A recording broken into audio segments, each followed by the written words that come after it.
पार्किंस का स्पेक्ट्रोमीटर है, उसका ये सॉफ्टवेयर है स्पेक्ट्रम IR।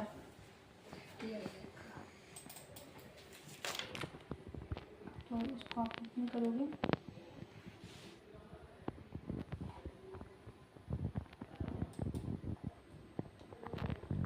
जैसे मान लीजिए इंस्ट्रूमेंट काफ़ी टाइम से आपका बंद रखा हुआ है या कुछ भी है, तो अपन बैकग्राउंड को स्कैन करते हैं। सबसे पहले बैकग्राउंड क्लीन करते हैं, ताकि जो भी पीक आपकी पहले से उस पर आ रही है, उस पर कोई भी क्रिस्टल है उसको फील हो रहा है कि आपके वहाँ पर कोई भी मॉइस्चर वगैरह की वजह से, तो जो भी बैकग्राउंड में पीक आएंगी उसको वो खुद ही निगलेक्ट कर देगा जब आप अपना सैंपल पुट करोगे उसमें।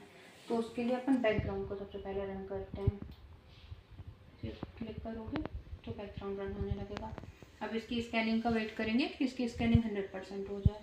उसके बाद अपना सैंपल रखेंगे और फिर सैंपल को स्कैन करेंगे इस पर। अभी रखते हैं तो उसका आपको आइडिया पता है कि क्यों आती है, किस चीज़ के लिए आती है? कैलिब्रेशन के लिए कुछ नहीं, जैसे आपने कोई भी चीज़ रखी, जिस भी चीज़ का मान लीजिए आप सैंपल यूज कर रहे हैं, तो हर एक ना एक एलिमेंट का कुछ ना कुछ फंक्शनल ग्रुप होता है जी। तो जो फंक्शनल ग्रुप आपके उसका एलिमेंट का है वो इस पर दिखाई देगा। और फिर मतलब ऐसे डायरेक्टली आइडेंटिफाइबल नहीं होता है, उसके लिए अपनी लाइब्रेरी होती है स्टैंडर्ड, जो कि इस पर नहीं है। तो यहाँ पर आपको सिर्फ आपके उसका ग्राफ दिया जाएगा लेबल्स करके, और हर एक फंक्शनल ग्रुप की जो पीक होती है उस पर्टिकुलर एलिमेंट के लिए, जो भी आप सपोज मटेरियल लेके आ रहे हैं, तो उसकी पीक आप अपने जो स्टैंडर्ड वैल्यू है उससे मैच करेंगे, तो उसको ये पता चल जाएगा आपको कि ये इस पे मिल रहे हैं। तो उससे क्या हो जाएगा, आपका क्या फंक्शनल ग्रुप उस पर प्रेजेंट है जिस पे आप काम करना चाह रहे हो, तो उसका आइडेंटिफाई करता है ये। इसका एलिमेंटल एनालिसिस चाहिए, के लिए वो करते हैं कि अपन XRD को यूज करते हैं। अगर डायरेक्ट हमें चाहिए कि कितना कैल्शियम पोटेशियम है तो उसको यूज करेंगे, और अगर फंक्शनल ग्रुप चाहिए तो फिर इसको करते हैं। आप मुझे कोई अपना एग्जाम्पल दो ही है मैम कैसे रहूँ?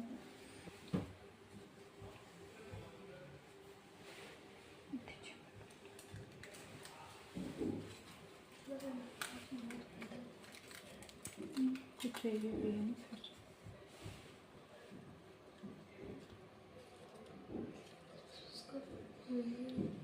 इसमें मेन पॉइंट होता है जो यहाँ पे वो क्रिस्टल दिख रहा था, वो डायमंड का क्रिस्टल है, तो उसको कवर करना है हमें। मेन पॉइंट ये है। और फिर ये जो है ये हैंडल होता है, इससे अपन फोर्स अप्लाई करते हैं, क्योंकि जो भी इस पे उनके ग्रुप हैं, फंक्शनल ग्रुप हैं, वो इस पे मिक्स हैं आपके पाउडर में। तो उस पाउडर पे इतना फोर्स लगाएंगे कि एक ऑप्टिमम फोर्स भी लगे और इसके जो फंक्शनल ग्रुप है वो डिस्ट्रॉय भी ना हो। ठीक। और साथ ही साथ जो क्रिस्टल नीचे लगा हुआ था वो भी डिस्ट्रॉय ना हो। इसको जैसे ही थोड़ा सा फोर्स दे के हमने लगा दिया, उसके बाद यहाँ स्कैन पे स्टार्ट कर देते हैं। जो स्कैन है इसके अपन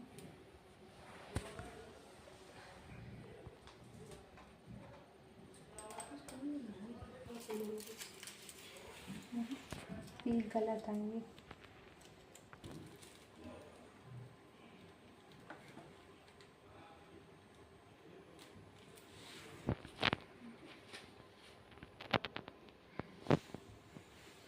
ठीक है, वहाँ से फोर्स अपन बढ़ाते हैं अप टू 75 तक करता है, पर सेफ लिमिट 70 रखता है, 65 to 70। अब ये आपका हो गया फोर्स कॉज कि आपने वहाँ पर से कितना फोर्स अप्लाई किया हुआ है, तो यहाँ पे आपने इतना कर दिया। और उसके बाद में अब ये आपका स्कैन चल रहा है, तो स्कैनिंग का वेट करेंगे 100% का। उसके बाद में ये जो पीक्स आई हैं इनको लेबल किया जाएगा कि कौन सी पीक्स आई हैं। बाकी एक बार इसको कर ले रहे हैं, दोबारा ये वाले सैंपल के फिर से कर लेंगे अगर लगेगा कि कुछ गलत है, नहीं आ रही है सही से।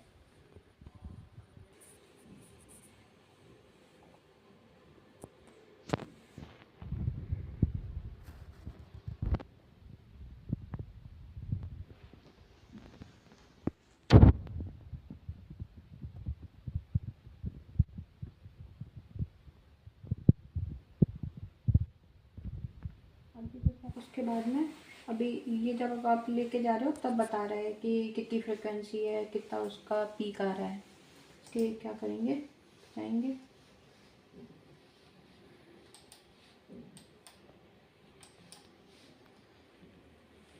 अब लेवल दिस पीक अगर आप ऑप्शन सेलेक्ट करते हो तो कोई भी एक पीक अगर आपको पता है कि आपको पर्टिकुलर सिर्फ यही पीक चाहिए तो आप कर सकते हो।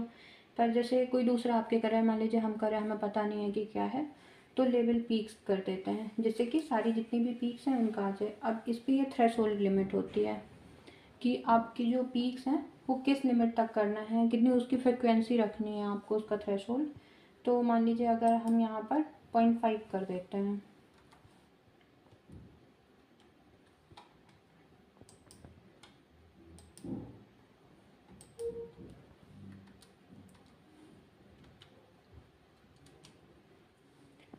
तो जितनी भी पीक्स हैं वो सारी आ जाएंगी 0.5 तक की। पर उसमें क्या करते हैं, या फिर जैसे अपन को ज़्यादा बड़ी पीक्स लेनी है, मान लीजिए आपका ग्रुप है जो कि आपका इससे बहुत ऊपर की पीक्स दिखाना है जिसमें, तो जितनी भी आपको पीक चाहिए उतनी ले सकते हैं। पर आइडियल क्या होता है कि 0.5 ले लो ताकि मिनिमम से मिनिमम भी जो आ रही है पीक वो आपको मिल जाएगी। उसके बाद में आप एक वैल्यू दे सकते हो कि हमें सिर्फ इतनी चाहिए, तो वो आप ले लोगे, बाकी छोड़ दोगे। वो कर लेंगे, उसके बाद में इसको कॉपी कर लेंगे, क्योंकि ये ग्राफ आपका यूज होगा जब आप कोई भी पेपर वगैरह लिखोगे उसमें आप शो करोगे, तो ये ग्राफ आपका यूज होगा।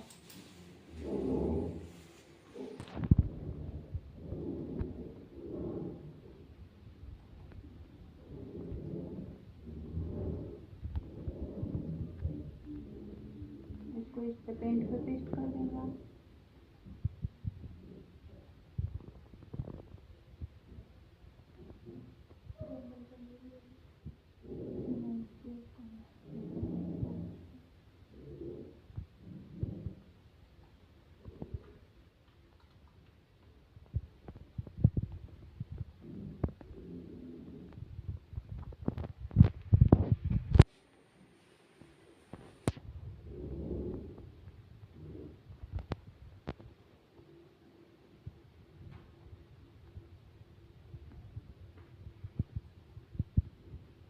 नाम क्या था आपका? अंबुज पांडे, AMB।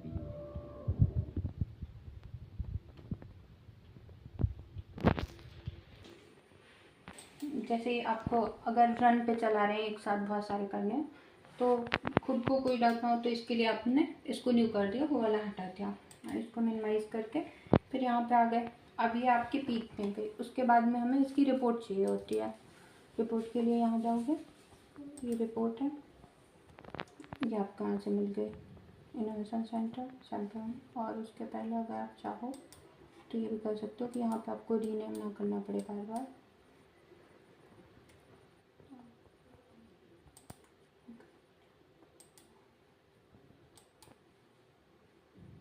एक बार यहाँ पे भी सेव कर लें।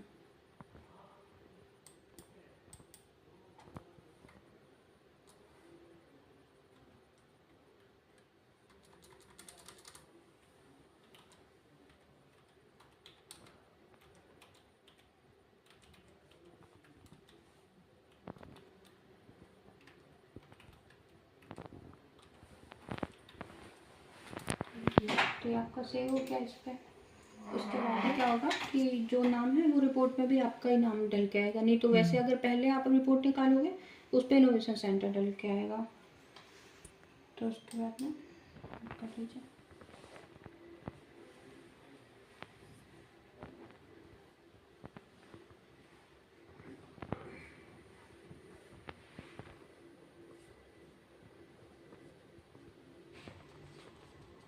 यहाँ पे आपकी रिपोर्ट स्पेक्ट्रम आ जाएगा, और बाकी किस दिन किया हुआ है, डेट टाइम क्या है, सैंपल है आपका, कितना फोर्स अप्लाई किया हुआ है, किस क्रिस्टल पे आपने ये काम किया है, जैसे डायमंड का क्रिस्टल है इस वाले इंस्ट्रूमेंट में, वो सारी चीज़ें आपकी रिपोर्ट में आ जाएंगी। तो बस इसको सेव कर लीजिए। एक्सपोर्ट कर लीजिए, आपका डेटा अगर चाहिए। ठीक, तो ये क्या हो गया, जितना भी आपका था आप उस पर हमने डाल दिया, उसके बाद आप अपना ले सकते हैं। और इसमें फिर से आपको चलाना है दूसरा वाला, तो दोबारा से आप इसको न्यू कर लीजिए। तो यहाँ पर दूसरा वाला जो भी रहेगा आपका सैंपल, उसको आप कर सकते हो, या फिर से स्टार्ट हो जाएंगे पर्सन। सेम चीज आती है स्टार्ट।